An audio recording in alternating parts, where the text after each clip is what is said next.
Šioje pamokoje trumpai susipažinsime su V-Ray Light. V-Ray Light kitaip nei standartinės šviesos, šis šviesos šaltinis skleidžia šviesą kaip trimatės šaltinis, ne kaip vienas taškas. Kai V-Ray Light naudojama su V-Ray Physical Camera, vizualizacija vyksta sparčiau. Šio šaltinio šviesos intensyvumas mažėja priklausomai nuo atstumo ir visada meta realistiškus šešėlius. Taigi V-Ray dydis pagal nutylėjimą įtakoja šviesos intensyvumą. Kuo didesnis šviesos šaltinis, tuo daugiau šviesos jis skleidžia. Tačiau norint galima to išvengti, tuomet reikia reguliuoti Intensity Units. Įsikelkime į sceną V-Ray Light, eikime į Create kortelę Lights, iš sąrašo pasirinkime V-Ray ir spauskime V-Ray Light. Pagal nutylėjimą V-Ray Light visuomet bus pirmiausia braižoma kaip plokštuma, tai yra plane tipo. Pasirinkime vaizdą iš viršaus ir maždaug virš objektų nupieškime kažkokio dydžio V-Ray Light. Ir dabar su W pagalba pakelkime ją virš objektų. Kaip matote, jeigu pasirinkus Realistic View, kuris yra matomas nuo 2012 Autodesk 3D Max, galima matyti šviesos apšvietimą. Tačiau, jeigu naudojate senesnės V-Ray programas, tuomet Shaded modelis irgi visai tinka, nors pats šviesos šaltinis čia nešviečia ir to rezultato mes čia nematome. Taigi, V-Ray, eikime į Modify ir čia matome On mygtukas, tai čia galima įjungti arba išjungti V-Ray šviesą. Tai yra, mes galime savo scenoje turėti daug V-Ray šviesų, tačiau ne visas jas sujungti. Tuomet yra tipai šviesų. Yra 4 rūšių šviesos, tai yra Plane, Sphere, Sphere ir Mesh tinklas ir Dome kupolas. Pradėkime nuo Plane. Plane tai plokštuminis, naudojamas kaip platus šviesos srautas. Kuo didesnė plokštuma, tuo daugiau šviesos jį išspinduliuoja ir tuo minkštesni šešėliai gaunasi. Pasirinkus Plane apačioje tampa prieinama reguliuoti skiltis Rectangular Light Options. Pagal nutylėjimą Plane šviesa šviečia visomis kryptimis ir nėra kryptinė. Tačiau čia galima ją padaryti kryptinė ir reguliuoti nukrypimo kampą. Kai Directional yra lygu 0, nėra kryptinė. Kai vienetui pilnai nukreipta. Tuo tarpu tarp 0 ir 1 reguliuojama yra kryptis. Bandykime padidinti. Kad matytumėm efektą, turime Preview pakeisti į Selected arba Always ir dabar matome, kad savo šviesą nukreipiame į apačią. Jeigu mažinsime skaičių, kryptis vis platės, kol galiausiai išsilygins 180 laipsnių kampą. Taigi čia galima reguliuoti šviesos kryptingumą, o Preview nurodo, ar mes matome scenoje tą pakrypimą. Galime pasirinkti Selected, tai yra tuo metu, kai pažymėsime šviesą. Matote, dabar atžymėjame ir mes šviesos kryptingumo nematom. Pažymėjus šviesą vėl, mes jį matom. Jeigu norime visada matyti, tai paliekame Always ir nužymėjus šviesą vis dar matoma, jog ji yra kryptinė. Ir taip pat yra parametras Never, tai yra niekada, kad nerodytų kryptingumą. Mes tik tai pasirinkę šviesą. Matysime, jog Directional yra tam tikras dydis. Didesnis už 0, vadinasi, šviesa yra nukreipta. Grįžkime prie mūsų tipų. Kitas šviesos šaltinio tipas yra Dome, tai yra kupolas. Šviesa į sceną spinduliuojama tolygiai visomis kryptimis. Čia nei dydis, nei lokalizacija neturi reikšmės. Šaltinį judinant X, Y ašimis niekas nesikeičia, tačiau sukant Z ašimi tai gali keisti šviesą. Čia galima priskirti tekstūrą šviesai. Dome Light duoda 180 laipsnių šviečiančią tiesioginę šviesą. Ir pasirinkus Dome Light, apačioje tampa prieinamos Dome Light Options parinktis. Ir čia yra Spherical Full Dome parinktis. Ji kupolą verčia padengti visą sferą aplink sceną. Jeigu ši funkcija yra išjungta, tuomet Dome elgiasi tik kaip pusrutulis. Kitų parametrų kol kas nenagrinėsime. Grįžtame prie tipų ir pasirenkame Sphere. Kaip matote, pasikeitė ir vaizdas viewport ekrane. Šviesa čia sklinda kaip 3D sfera. Kuo didesnis šviesos šaltinis, tuo daugiau šviesos yra išspinduliuojama ir tuo minkštesnė susidaro šešėliai. Sfera neturi atskirų parametrų reguliuojama apačioje. Ir yra parametras Mesh. Mesh tai tinklas šviesos šaltinių. Čia gali būti paverčiamas bet kuris 3D objektas. Kuo didesnis šviesos šaltinis, tuo jis daugiau duoda šviesos. Šią šviesą geriausia naudoti įjungus Global Illumination. Kas tai nagrinėsime vėlesnėse pamokose. Ir pasirinkus Mesh, taip pat apačioje tampa prieinamos Mesh Light Options. Ir čia yra skiltis Flip Normals. Taip pat apverčia šviesos paviršių į kitą pusę, jog jis šviestų. Ir yra mygtukas Pick Mesh. Čia galime parinkti šviečiantį objektą.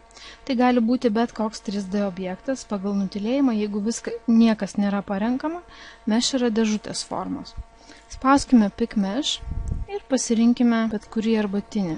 Kaip matote, netgi arbatinukas gali tapti šviesos šaltiniu. Kitas parametras yra Replace Mesh with Light. Ši parinktis spaudžiant mygtuką buvo pažymėta, todėl pasirinktas objektas ir pavirto šviesos šaltiniu. Jeigu tai būtų atžymėta ir mes spaustumėm Pick mygtuką, galim pasirinkti dabar kitą objektą. Tuomet šviesos šaltinis tiesiog įgauna to objekto formą, bet pats 3D objektas lieka savo vietoje. Ir yra mygtukas Extract Mesh as Node. Dabar pažymėkime Replace Mesh with Light ir vėl pasirinkime arbatinuką ir tampa prieinamas mygtukas Extract Mesh as Node. Tai yra, mes šviesos šaltiniu pavertėme tą 3D objektą, bet mes bet kada jį galima vėl sugrąžinti į sceną. Tiesiog reikia spausti Extract Mesh as Node ir kaip matote, dabar turime ir šviesos šaltinį objekto formas ir patį objektą. Ir dabar panagrinėkime kitus V-Ray Light parametrus. Grįžkime į viršų, pakelkime savo šviesą virš objektų.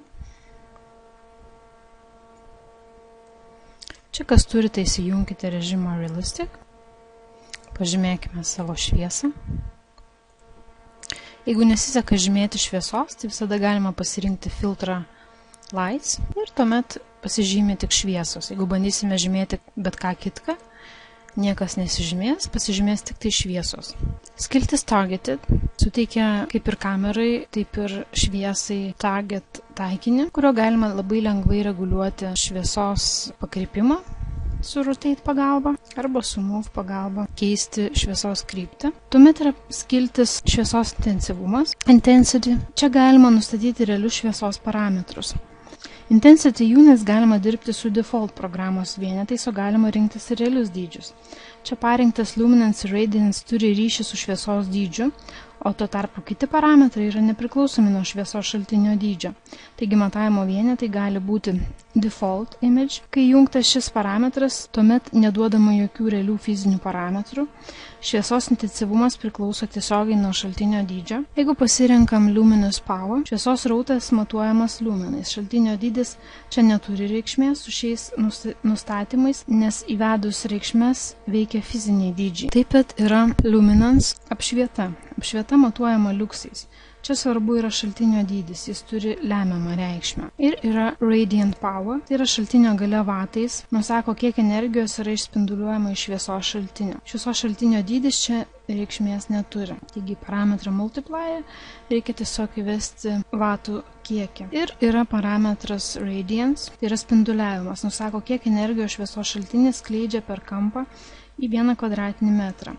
Šaltinio dydis įtakoja, kiek energijos iš viso išspinduliuojama iš šaltinio. Taigi, naudojant V-Ray šviesas, svarbu įvesti vieną iš realių parametrų ir geriausia nenaudoti default, nes tokiu būdu mes prarandame tai, kuo pasižymi V-Ray, tai yra būtent realių skaičių naudojimu ir kuo didesnio atitikimu realybei. Ir taip pat svarbus Multiplier, tai yra daugiklis, kuris lemia šviesos intensyvumą, o renkantis kitus parametrus, čia tiesiog yra nurodomi tinkami dydžiai.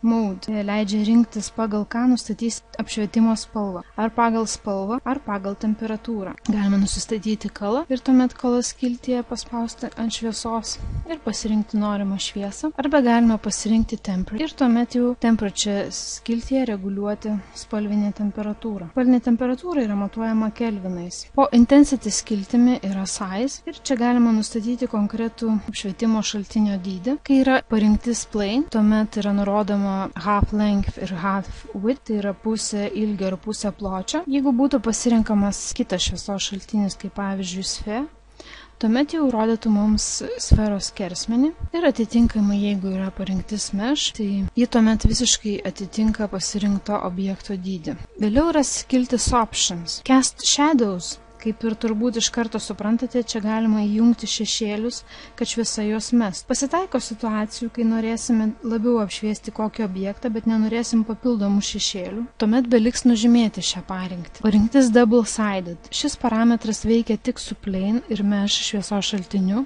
Nurodo, ar šviečiama yra tik iš vienos pusės, ar ir iš kitos plokštumos pusės.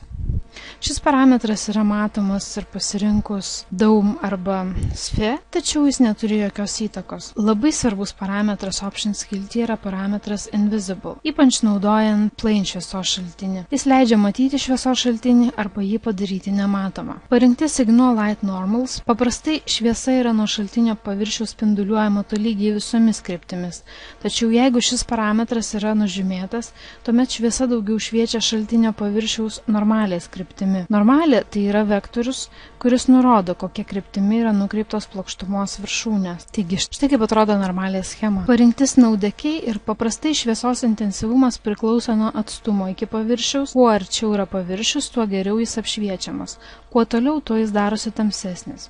Jeigu pažymima šis parametras, tuomet šviesa šviečia taip pat intensyviai nepriklausomai nuo atstumo. Tai yra ne taip kaip realybėje. Skylight Portal. Jeigu yra pažymimas šis parametras, tuomet spalva Color ir daugiklis Multiply neveikia. Šviesos spalva tampa priklausoma nuo aplinkos. Store with Irradiance Map aptarsime vėliau. Affect Diffuse tai paveikia spalva. Jeigu šitas parametras įjungtas, tai šviesa veikia objekto spalva. Affect Specula šviesa veikia blizgių paviršių šviesiausių vietų spalva. Ir Affect Reflections šviesa tampa matoma atspindėtose paviršiaus vietose. Skiltis Sampling yra taip pat labai svarbi. Tačiau, kas yra sampling, mes kalbėsime daug vėliau. Tiesiog galiu trumpai paminėti, kad tarkim pakeitus tai yra subdivisions nuo 8 iki 64, gautumėm žymiai kokybiškesnį atvaizdą, susitvarkytų taip vadinami area shadow, tačiau žymiai pailgėtų renderio laikas, vizualizacijos kūrimo laikas. Ir dar vienas labai naudingas parametras yra pačioje light pradžioje, tai yra mygtukas Exclude. Ir čia mes galime pažymėti Include arba Exclude ir nurodyti, ant kokių objektų esančių scenoje mes nenorime, kad šviesa kristų. Ir čia galima pasirinkti su šiomis rodiklėmis paskirti į vieną pusę ir spaudžiame OK ir tokiu būdu tas objektas liek šviesos neapšviečiama, tuomet šviesa ant šio objekto nešviečia. Taigi taip trumpai susipažinome su šviesa ir jos naudojimu. Realybėje mes žinosime, pasirinksime kažkokį tai šviestuvą. Šiuo atveju yra Vibia šviestuvas ir mes matome, kad čia yra naudojamos G9 cokolio 33 W halogeninės lemputės ir norėdami įvesti kažkokius realius parametrus, mes žinome, galime naudoti vatus, tačiau tiksliau būtų naudoti kitas parinktis ir susirandame halogeninės lemputės 33 W prašymą ir štai matome, kad ši lemputė šviečia 2800 kelvinų, tai tuomet mes